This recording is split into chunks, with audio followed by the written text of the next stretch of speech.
Hello, I'm Matt Galloway, and this is The Current Podcast. You know, next to talking to your teenagers about sex, money might be right up there as a subject that you would shy away from. Some kids learn about money in school, like these grade 9 students in Winston Churchill Collegiate in Scarborough, Ontario. They're headed back into their math and finance class. Oh my God, I can't save money because I just buy random stuff. If I have money, I just have to spend it on something. I'm very good with money. I don't usually spend that much money unless it's like really needed. I can't save money. That's the problem. Clothes, foods, shoes, everything. Nah, it's like kind of too much, I'll lie. I'm not that type of person to go out and buy things from social media unless it's like it looks comfortable, you know? It just doesn't interest me that much, honestly. I'm always spending a lot of video games and stuff, like useless garbage. I love money. I don't really want to spend that much unless I really need to. Savers and spenders, splurgers and budgeters. Shannon Lee Simmons knows all about the ways that people handle their money. She is a certified financial planner. She works mostly with adults, but has now jumped into the world of teens with her new book, Making Bank: Money Skills for Real Life. Shannon Lee Simmons is with me in studio, and you were laughing as you listened to that. I have been working with the teens on this book for a couple of years, and just it warms my heart. I had so much fun, and when I hear the teens talking about money, it just reminds me of all the research that I did. Why did you want, I've known you for a little while. Yeah. As somebody who talks about money. Yes. And how we broadly deal with or don't deal with our money. Why did you want to write a book for younger people? Yeah, it started out organically and then grew into something bigger. You know, in my regular day-to-day business, I work with adults, and a lot of the adults I was working with were telling me, we're having conflicts at home with our teen. I'm worried about my teenager. They don't seem to understand money. We're fighting about it. They just got their first job. Can you sit down and have a budgeting session? So it started off with me just sort of sitting down on an ad hoc basis with family members of some of my clients. And I quickly realized after working with several teenagers that they are up against something that I don't know that we've put words to. Their cohort is extremely unique in the financial challenges that they have, in what's happening in the world around them, and the tools that they have. And I was like, there is so much to dig in here. And that's when, I pitched a book. Did you think there was an audience for a book about teens and money? I do now, but I didn't know. You do now because it's a bestseller. Yes. But at the time, a few years ago, I didn't know for sure. But what was really interesting to me when I was talking to the teenagers that I was chatting with is that I realized they have opinions about money in a way that I certainly did not at the same age. So because of social media, influencers, just general information and the way it travels nowadays, I was talking about day trading with a 14-year-old, and I can't say the same for when I was a teenager as well. So I think that I knew that they're interested, or at least some of them are interested. And I think now, because of how nervous parents are, the financial climate that we find ourselves in, I think that the book is the right place at the right time right now. And it might not have even worked 10 years ago, but it's working now. Go back to the environment that teens are marinating in right now. What sort of pressure are they under when it comes to money? We heard those kids talk about, I like money, I don't like money, I like spending money, all the things I have to spend money on. What is the stew that kids are in right now? Yeah, they're just young adults, right? And they have the same problems as us, just on a different scale. And so what really struck me and what I think is important about this is, number one, this is a whole cohort of teens who have never actually seen money in a physical way in the same way that generations previously. So does that matter? I think it does. I think that there's no establishment of a relationship with money that's in the physical world. So everything is your neocortex, everything is your logical brain. It's a gamification of it in a way that, when I was younger, I would go on Fridays to the bank. My parents had a bank book. They would take money out. I would see them give it to the pizza person. So you literally saw the transaction happen. Now this is a cohort that's literally seen tapping technology since birth. So what does that do to their relationship with money? I think it skews it. I think it makes it cerebral. I think it makes it less in their body, so you can part ways with it in a way that feels less scary. You can, when you have it, it doesn't feel like you've earned it. And when you get rid of it, it doesn't feel like you've spent it, because you're not actually touching it ever from a young age. And it makes budgeting really hard. I see that with my adult clients all the time. Yeah. And now imagine a teenage brain with something being so cerebral and feels so far away. So I think that really struck me about it. The other thing is this, as you say, the social media. again, in previous generations, you would get your financial information from maybe a teacher or a parent or grandparent or someone in your community. Or you wouldn't get it at all. Or you wouldn't get it at all, exactly. And now I've really found with the teens that I was working with, when they choose a financial influencer that they would like to work with, they feel an intimate bond with that, like it's their choice. It's an empowered decision. So they trust that resource more than the information that they're getting maybe in the classroom now or, from the other sense. So I think that's interesting too, because who they're listening to matters. Can I ask you a dumb question, which is, no dumb what is questions. A financial influencer? I mean, a you said finfluencer. finfluencer. Oh, yeah. And I thought you were just saying influencer with a bit of an F. What is a finfluencer? A financial influencer. So I am not against financial influencers totally. There are lots of content creators, and I would call them financial educators who create content online. I think that is who we all hope is teaching our children, or if they're following someone, it is a content creator who's talking about financial education online. I'm all for it. There are some really great resources out there. And there are also what I would consider a, quote, finfluencer in the way that everyone is worried about, someone who is maybe pumping out sponsored content, really hijacking that make money fast, high risk tolerance, go, go, go sort of attitude that's leading to like YOLOing on stocks and stock memes and get rich quick schemes and this kind of thing. So I think as a parent, if your teen is following along with somebody who's talking about finances online, follow along with them and then have conversations about it, because some of it's excellent and some of it is not. Your book is filled with very practical kind of steps that people need to think about when it comes to how kids could interact with money. One of them is about a bank account. Mm-hmm. Have a listen to 2 grade 9 students. They have different experiences. The first doesn't have a bank account because his parents are worried about it. I feel like they just don't trust me for now, like with having a bank account, because I'm still young, but I would want them to let me have a bank account. So like I could start learning how to save at a younger age, learn to save for the future, university, for example, or even retirement. I'm more of a saver. My mom and dad told me that I should have a bank account to save my money and for student things I would need for school, when I go to university, that money, and see how I can spend and save my money together. When do you think kids should get a bank account? You talk about this in the book in terms of kids saving, the story of somebody who doesn't want to end up in any debt at all, mm-hmm. and this is they want to go to school and they want to save, $70,000 or something like that. When should kids start to think about this sort of stuff? I mean, every kid is different. It depends. I think what's important is to practice the habit of savings. And so as parents, we can harness whatever your kid is motivated in. So if your kid is motivated to save for school, some kids have a long lens, they're hyped about saving for the long term. Some are like, nope, I don't want to save for that. So then use the sneakers that they want to save for as the motivation, whatever. So they can start whenever. I think 10 and up is when you can really have good conversations about it. I think bank accounts are a good idea. Once they start having regular money, so that's an allowance that's consistent, that's a part-time job, that's gig economy work from babysitting, I think a bank account is important, because what struck me as well with this demographic, the stakes for getting in trouble at the age of 18, from the palm of your hand, you can day trade, you can gamble, and you can buy something with the click of a button. These are all things that you can do from your phone. From your phone at 18. So those risks were always there for us. When we turned 18, you got handed a credit card during Frosh Week, whatever. But now the capacity for trouble is exponentially more.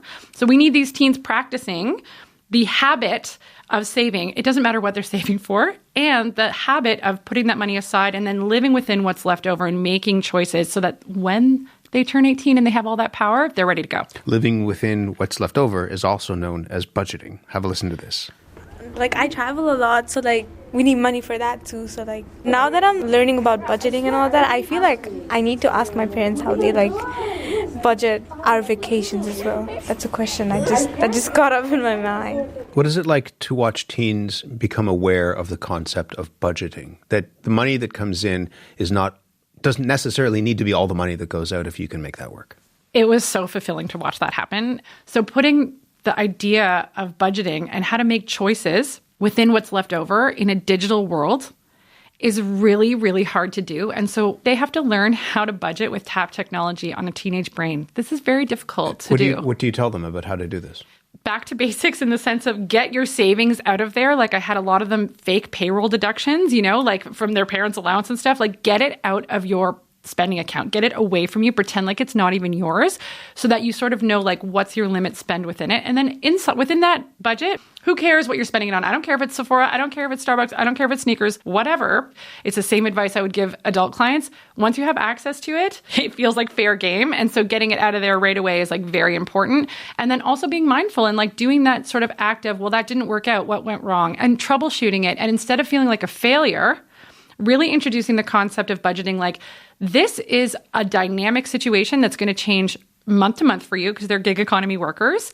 And so you need the skill to be able to pivot this month to month and then not feel so much shame if it doesn't work out. Just like an adult. If it doesn't work out, what happened? Let's troubleshoot. Let's try again. We'll do something else different. And that relationship with money from a young age, I'm hopeful was really impactful for the kids that I worked with because, I had a lot of parents say, I can feel myself handing down my financial trauma to my kids or like my own financial relationship to them. And so imagine a bunch of kids who are really confident talking about money, know how to pivot it, know how to use it like a tool. I mean, it's very rewarding. What is unhappy spending? My favorite. I've been talking about this since Worry-Free Money back in the day, 2017.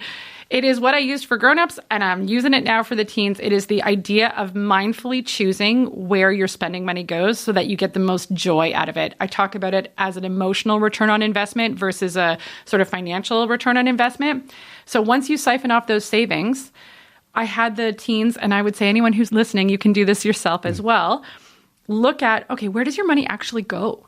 And then rate it out of 5. 5 out of 5 is like, I love that. I would never want to get rid of it. A 1 out of 5 is like, I had to spend that and I really regret it, or I don't even remember it. And it was shocking. Some kids going to Starbucks with their friends is a 5 out of 5. It's like the social thing that they do to get independence together. So we adults might say, you're spending all this money on. Exactly. How could you possibly? But for them, it's so important. It's really important. It's a social fabric. And so they hear their parents saying like, don't waste your money. That's so silly. Like, why are you doing that? And so that's introducing that idea of like shameful spending, that kind of thing. So hopefully this is giving them the language to be like, no, I'm going to cut this and this. I don't actually need that cookie at the cafeteria. I don't actually need this over here. I don't need to buy the cheap thing I spent money at the mall because I was killing time.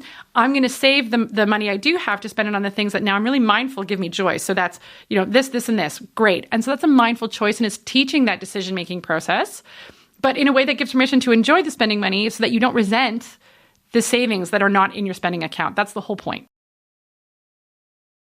There are a lot of kids that we spoke with who have real worries about money. It's that kind of gut-churning sense about what money means to them and how it will help define their lives. Have a listen to this. If we go broke or something, how do we get back? I'm just kind of scared that that might happen in the future. What if I go in debt and I can't pay off my loans or something like that? I'm pretty nervous about it, yeah. How do you talk to kids about that? I mean, the fear that they could end up behind the 8 ball. There's a lot of them that are worried for sure. They know a lot. This demographic is plugged in. They know about the economy. They hear it. They know it. And so one of the things that I consistently showed some of the teens and talked to them about was that, the fear around going to post-secondary and whether or not it's going to be worth the loans. And if I heard constantly, well, if I go into student debt, it might be 5 years till I get a job and I'll have to live at home. This is table stakes for many of them. Really explaining that idea of sort of your biggest asset is your future income and showing them the possibility of that and how, if you want to look at school as an investment in your future income and thinking about it like that. And that was really eye-opening for a lot of them. Wow, even if I earn a modest income, that's millions of dollars over my lifetime. Wow, that's exciting. That makes me less afraid to go to school necessarily. But the idea of going broke, which is a bit different, right? So that's the school piece. Yeah. The idea of going broke, I would also loop in there the idea of, well, why bother? Because climate change, I heard that a lot too. That's more about the why should I try? I'm just going to live right now, like a YOLO sort of attitude. And what I mean by that is you only live once. I'm not going to do the normal thing. I'm just going to do what I want. Yeah. And I think that really is an underlying current within a lot of the youth is that the long term doesn't really matter. So it's really about the short run. So what I would suggest there is kind of acknowledging with them that I understand how scary it is. And part of this is to practice the habits that you need so it's less scary down the road. And then you can make it exciting for them. Fine, you don't want to save for long term. You want to save for school. That feels far away and pointless.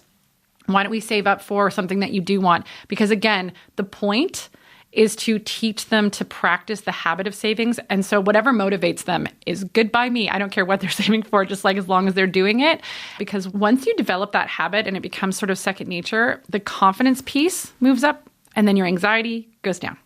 And that's just a natural sort of impact of having savings. You look at it, you feel cozy, you feel comfortable, and it doesn't really matter the dollar amount. It's about the fact that you feel more in control. And so if we can just get kids practicing the habit, I think their anxiety might go down as well. And just be there for them. They are scared of the future. A lot of them are really nervous about the future in a way that I feel very blessed. When I was a teenager, I was like, everything will be great. And I had no idea. There are also kids who are learning to be savvy with money. Saras is 18 years old, from Edmonton, and president of the financial club at the Old Scona Academic High School. The most difficult part that I've seen is actually understanding what the different avenues and opportunities are once you make income. Should I be investing in crypto? Should I be saving money? Should I be buying this stock or this piece of clothes dependent on my income? And so I think the goal of our club is to kind of bridge that gap and provide a lot of financial literacy skills to students who never really dealt with money in the first place. So what would you advise? Yeah, you'll notice they say basic things like, should I buy this sweater? And then also, should I invest in crypto. in the same sentence? That is so accurate. It's about the literacy piece. It's breaking it down to, okay, what is the first line of defense? Like in the book, it's broken into those 5 habits. And the first one is just like, what do you even make? And when I would say to them, okay, well, what's your income? Like, what do you make? I don't know. Okay, well, let's start there. So really teaching like, okay, when you're in the gig economy or you don't know exactly how many shifts you're going to get or how many babysitting gigs, like how do you even know if you can afford something? So figuring that out first and then like really setting the difference between the goals, which is like what is actually a savings goal and what is just glorified spending money and what is actually growing your money later on and really breaking it down between those habits like crypto, investing. All of that stuff is about compound interest. All of that stuff is about growing your money. It's not about saving it, and it's not about spending it, and it's not about earning it either. So I feel like the habits and the way that the book walks through them tries to address exactly that, bridging the gap in a realistic way, using examples that make sense to this demographic that they can use tomorrow, like literally with their friends tomorrow at the mall. Were you always really good with money? Yes and no. I was definitely the kid that was trying to like scale the lemonade stand in the neighborhood. Like I'm a Capricorn, very intense. So I always had a knack for it. I grew up in a family business where money was talked about for better or worse at all times. Yeah. And we rode a roller coaster financially. And so I think that was helpful because in a weird way, nothing was a secret. And number 2, some years we were up and you felt it. And some years you were down and you felt it. And then I would watch my parents sort of rebuild. And so for me, my relationship with money growing up was that sometimes you have it and sometimes you don't. It doesn't define you and that there's a solution, right? Like there's a solution to make it happen. And I think that was very helpful for me. I also think it's why I'm fascinated by the emotional impacts of money because that's what keeps it interesting for me. I've been doing this for 20 years now and no person is the same. You see anecdotal trends, but everybody's different, and money's how we do our hopes and dreams. Did you ever get in trouble with money? Yeah, I did. Yeah. I did. Yes, of course. I'm a human.